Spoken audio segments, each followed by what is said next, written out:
오늘의 말씀은 에스겔서 18장의 말씀입니다. 번역에서는 각 사람의 행위대로 심판하시는 심판주 하나님에 대한 말씀이 주어지고 있습니다. 오늘 말씀의 배경에는 에스겔 예언의 청중이었던 바벨론에 거주하고 있던 이스라엘 포로민들, 그들이 지니고 있던 역사의식과 자신들의 상황에 대한 인식이 자리하고 있습니다. 그 인식은 바로 아버지가 신포도주를 먹었으므로 그의 아들의 이가 시다라는 속담으로 대변됩니다. 당시 사람들은 열왕기에서 보여주듯이 므낫세와 아몬이 저지른 범죄에 대한 징벌로서 유다가 멸망을 당하고 자신들은 포로가 되어 바벨론으로 끌려왔다라고 생각하였습니다. 그래서 주전 586년에 예루살렘이 멸망당하였을 때 우리 열조는 범죄하고 없어졌고 우리는 그 죄악을 담당하였나이다라고 탄식하였습니다. 이러한 잘못된 인식과 사고는 포로민들의 변화와 회개에 많은 걸림돌이 되었습니다. 자신들의 상황에 대한 책임을 조상들에게 전가시켰기 때문에 당시 자신들의 모습을 제대로 성찰하지 못하고 있었습니다. 자신들이 지닌 병에 대해서 근본적인 원인을 알아야 되는데 이들은 잘못된 진단을 하고 있었다라는 것이죠. 선조들의 죄뿐 아니라 그들은 자신들의 죄로 말미암아 이러한 형벌을 당하고 있는 것입니다. 에스겔 선지자는 바빌론의 포로로 끌려온 포로민들에게 희망과 회복을 기대했습니다. 그러기 위해서는 하나님의 은혜 가운데 자신의 죄악을 돌이키고 회개하여서 새로운 마음과 새로운 생각을 가져야 가능한 것이죠. 그러나 잘못된 인식과 사고는 회개와 새 출발의 장애물이 되었습니다. 따라서 에스겔 선지자는 그러한 속담이 더 이상 유효하지 않으며 각 개인의 행위대로 심판하시는 하나님의 참모습을 강조하며 삶을 위한 회개와 결단을 촉구하고 있습니다. 본문의 구조는 크게 두 부분으로 구분됩니다. 1절부터 20절까지는 개인에게 적용되는 하나님의 공의로운 심판에 대해서 말씀하고 있습니다. 21절부터 32절까지는 회개하는 자에게 주어지는 하나님의 용서에 대한 말씀이 주어지고 있습니다. 먼저 에스겔 선지자는 개인의 행동에 따라 심판하시는 하나님의 성품을 강조합니다. 하나님 앞에서 아버지나 아들이나 똑같이 의미가 있고 가치가 있으며 각자의 책임을 져야 합니다. 따라서 하나님의 심판은 아버지와 아들을 막론하고 범죄를 한 범죄 당사자가 심판을 당해야 하는 것이죠. 속담이 이런 속담이 있습니다. 아버지가 신포도주를 먹었으므로 그의 아들의 이가 시다. 이것은 잘못된 속담이고 더 이상 너희들 가운데 이 속담을 쓰지 말라라고 선지자는 선포합니다. 범죄하는 영혼이 죽으리라. 이 바벨론의 포로로 잡혀있던 사람들 사이에서 떠돌던 이 속담에는 선조들의 죗값을 치러야 하는 세대의 느낌이 표현되고 있습니다. 자신들이 불순종한 그 내용들은 전혀 기억하거나 존재하지 않는 것이죠. 이에 대해서 하나님은 철저하게 의롭게 심판하신다라는 점을 분명하게 밝히십니다. 에스겔은 오직 범죄하는 영혼이 죽는다라는 사실을 10절 말씀부터 해서 세 가지의 예화로 설명하고 있습니다. 첫째로 의로운 사람이 법과 의를 따라 살아갈 경우에 그는 반드시 살게 된다라는 것이죠. 두 번째로 의로운 아버지 밑에 악한 아들이 있습니다. 그 악을 행한 아들의 행동으로 말미암아 그 아들은 아버지의 의와 상관없이 죽게 될 것이다라고 말씀합니다. 세 번째로 악한 아버지 밑에 의로운 아들이 있는 경우 그 아들은 자신의 의로움으로 말미암아 살게 될 것이다라고 예화의 말씀을 주고 있습니다. 하나님과의 관계의 단절을 의미하는 죽음은 악을 택한 자들이 맞이하게 되는 운명입니다. 한 세대에서 다음 세대로 대물림되는 의나 악은 존재하지 않습니다.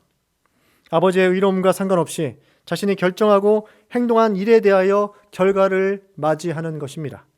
한 개인이 자신의 행동을 결정하고 책임을 지는 도덕적인 주체가 되어야 한다는 것을 본 말씀은 우리에게 주고 있는 것이죠. 삶과 죽음을 결정짓는 의와 악에 대한 판단 기준은 바로 여호와의 율법과 규례를 지키느냐 지키지 않느냐에 따라서 결정된다라고 에스겔은 말씀합니다. 에스겔서 18장 19절에서 20절의 말씀입니다. 그런데 너희는 이르기를 아들이 어찌 아버지의 죄를 담당하지 아니하겠느냐 하는도다. 아들이 정의와 공의를 행하며 내 모든 율례를 지켜 행하였으면 그는 반드시 살려니와 범죄하는 그 영혼은 죽을지라. 아들은 아버지의 죄악을 담당하지 아니할 것이요 아버지는 아들의 죄악을 담당하지 아니하리니 의인의 공의도 자기에게로 돌아가고 악인의 악도 자기에게로 돌아가리라. 아버지에게서 아들로 이어지는 방향뿐 아니라 아들에게서 아버지로 이어지는 방향도 죄의 결과가 세대를 넘어서 영향을 줄 수 없다라는 것을 명백하게 밝히고 있습니다. 회개하는 자에게 주어지는 하나님의 용서가 21절부터 32절까지 기록되고 있습니다. 아버지나 아들의 행동이 다른 사람들에게 전가되지 않듯이 과거의 행동이 하나님께 대한 현재의 관계에 영향을 주지 않는다라고 말씀하고 있습니다. 그러면서 선지자는 악인을 향한 하나님의 본심을 전합니다. 에스겔서 18장 23절의 말씀입니다. 주 여호와의 말씀이니라. 내가 어찌 악인이 죽는 것을 조금인들 기뻐하랴. 그가 돌이켜 그 길에서 떠나 사는 것을 어찌 기뻐하지 아니하겠느냐. 만약 악인이 악을 버리고 하나님의 율례를 지키며 공의를 행하며 하나님께로 돌아온다라면 그에게는 과거의 범죄에 한 모든 것도 기억되지 않을 뿐 아니라 오직 그가 행한 공의로 살게 될 것이다라고 말씀하고 있습니다. 모든 사람들 앞에 놓여 있는 것은 닫힌 미래가 아니라, 그러니까 절망과 죽음이 끝이 아니라 열린 미래가 존재한다라는 것을, 그 희망을 주고 있는 것이죠. 그런데 우리는 이러한 시각을 놓칠 때가 대단히 많습니다. 당장 우리의 삶의 현실 가운데 악을 행하고 죄를 저지르는 사람들을 볼 때 쉽게 그들의 운명을 결정론적인 시각으로 그들에게는 심판이 주어지게 될 것이다라고 단정하는 경향이 강하다라는 것이죠. 그리고 조금이라도 좋지 않은 결과를 맞이하거나 또다시 같은 악을 저지르는 모습을 볼 때 사람은 고쳐 쓰는 것이 아니다라고 확증하는 이런 발언을 할 때가 있습니다. 분명한 것은 본 내용의 핵심은 바로 돌이킴입니다. 슈브, 하나님께로 돌아가는 것이죠. 돌이킴을 통한 변화의 가능성이 존재한다라는 것을, 열린 미래를 우리에게 가르쳐주고 있습니다. 일반 달란트 빚진 영죽을 죄인인 우리가 그리스도의 사랑으로 용서함을 받는 것과 같이 우리의 눈에 보기에 100데나리온 빚진 자들 역시 우리가 그들 용서해야 되고 하나님의 사랑과 용서함을 그들 역시 받을 수 있다는 것을 기억하고 실제로 우리의 삶 가운데 적용을 해야 하는 것이죠. 왜냐하면 우리 역시 더 큰 죄와 악을 행할 수 있는 가능성이 있는 존재이기 때문입니다. 우리 역시 이 일을 받아들이기 쉽지 않는 것과 같이 당시 이스라엘 백성들 역시 하나님의 길이 공평하지 않다라고 원망하였습니다. 이 하나님은 다음과 같이 말씀하십니다. 내 길이 어찌 공평하지 아니하냐. 너희 길이 공평하지 아니한 것이 아니냐. 그러면서 다시 한 번 더 본장의 핵심적인 말씀을 전합니다. 에스겔서 18장 31절의 말씀입니다.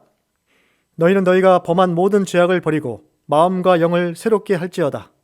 이스라엘 족속아 너희가 어찌하여 죽고자 하느냐. 본장의 최종 결론에서는 회개를 촉구하고 있습니다. 하나님이 기뻐하시는 것은 사람들의 죽는 것이 아니라 그들이 다시 사는 것이며, 심지어 하나님은 마땅히 죽어야 할 죄인지를 할지라도 그 죄악에서 돌이키며 다시 살아나기를 원하시는 분이다라는 것을 명백하게 하나님의 사랑을 증거하고 있습니다. 이 메시지를 전해들은 과거와 현재의 성도들은 돌이켜 사는 길을 택해야 합니다. 오늘 우리에게 주어진 하루를 모든 악을 버리고 마음과 영을 새롭게 해야 합니다. 오늘도 성령 하나님을 의지하셔서 말씀에 순종하시고 죄를 멀리하시면서 하나님의 영광을 위한 한 날을 살아가시고 하나님이 예비하신 모든 복과 은혜를 받아 누리시는 이 축복된 한 날을 맞이하시기를 간절히 소원합니다. 기도하시겠습니다. 네, 거룩하신 하나님 아버지, 주님의 크신 사랑과 은혜 가운데 새해를 맞이하게 하시고 이렇게 하루의 첫 시간을 주님의 말씀으로 시작하게 하시고 주님께 마음의 소원을 아뢰 수 있는 기회를 허락해 주심을 진심으로 감사드립니다. 오늘 말씀을 통해서 영혼을 사랑하시며 악인이라 할지라도 돌이키기를 원하시는 하나님의 본 마음을 돌아보게 하시니 감사합니다. 우리에게 주어진 현재가 과거 선조들의 죄악의 결과가 아니라 우리가 주도적으로 신앙 가운데 잘못된 삶을 살아왔기 때문에 이러한 일이 이루어진 것임을 적용해 보게 됩니다. 하나님 앞에서 의롭고 정직하며 성실하고 거룩한 삶을 결단하며 실행하는 모든 믿음의 성도들 될 수 있도록 인도하여 주시옵소서.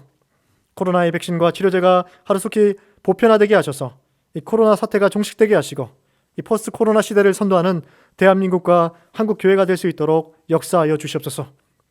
교회 회복의 온전한 회복을 새해 허락해 주셔서 모든 악한 사탄의 공격으로부터 이 교회를 지켜주시고 남은 송사에서 승소를 허락하셔서 하나님께서 기뻐하시는 교회를 세워 나아갈 수 있도록 인도하여 주시옵소서. 올라 목사님의 건강을 지켜주시고 당회원들과 모든 서바엽, 사서함, 스테반의 권사의 모든 성도들의 삶에 하나님의 풍요로움과 번영의 축복을 허락해 주셔서 주님의 복을 온전히 누리며 그 받은 복을 증거하는 새해를 보내게 하옵소서. 육신과 정신적인 고통 가운데 있는 환우들에게 치료의 강선을 비춰주시고 회복시켜 주시며 삶의 공고한 가운데 있는 성도들에게 새로운 힘과 능력을 공급해 주시옵소서. 길이 보이지 않는 답답한 오늘을 살아가는 자들에게 새로운 생명의 피할 길을 열어주시옵소서. 우리의 돌이킴을 기뻐하시는 우리 구주 예수 그리스도의 이름으로 기도드립니다. 아멘. 하늘에 계신 우리 아버지, 아버지의 이름을 거룩하게 하시며 아버지의 나라가 오게 하시며 아버지의 뜻이 하늘에서와 같이 땅에서도 이루어지게 하소서. 오늘 우리에게 일용할 양식을 주시고 우리가 우리에게 잘못한 사람을 용서하여 준 것 같이 우리 죄를 용서하여 주시고 우리를 시험에 빠지지 않게 하시고 악에서 구하소서. 나라와 권능과 영광이 영원히 아버지의 것입니다. 아멘.